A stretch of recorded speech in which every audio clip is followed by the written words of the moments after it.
It's not God, because we're not the only ones that have God. But He's placed me here for this work. I remember reading, I'm talking about, don't listen, be careful of what you listen to. You better be careful.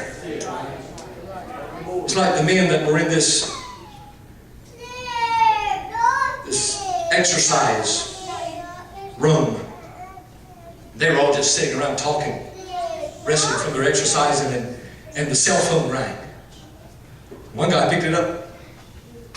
Without any hesitation, he just said, hello. And on the other end, she said, hey, honey, it's Sugar. And he said, hey. And she just kept right on talking. She said, look, I'm just a few blocks down from where you are, and I'm at the mall. And I found this beautiful mink coat. It's $1,500. But I really, really want it. She said, can I get it? He said, sure. Sure.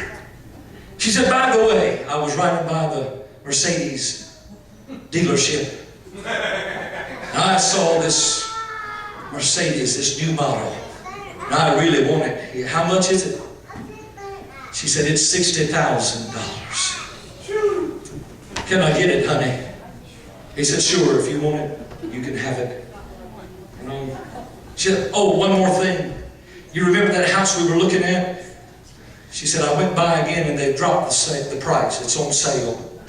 Now I think I can get it for $450,000. He said, well, if that's the best they can do, go ahead. Go ahead. She said, thank you, honey, I love you. Bye. He hung up that cell phone, put it on the table, and said, does anybody know who this cell phone belongs to?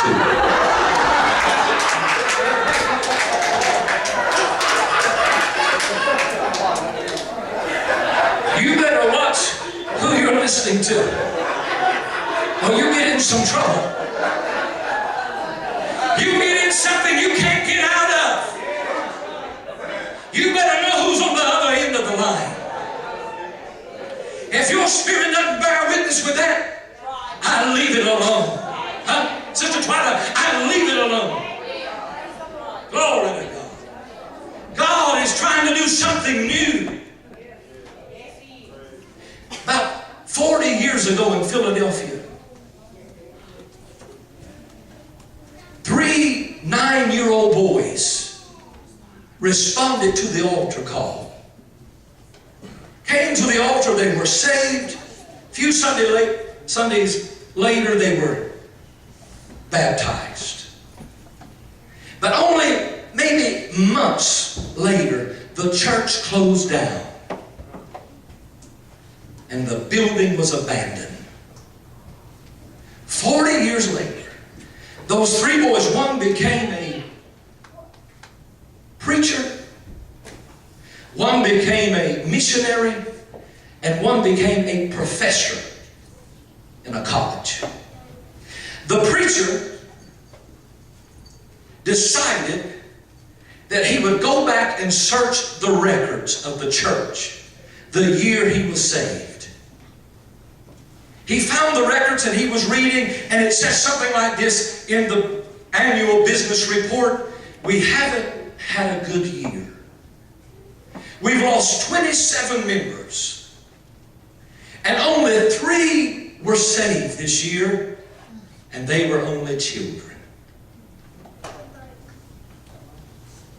And one became a preacher, one became a missionary, one became a professor. God was trying to do something fresh and new in that place, and they never saw it.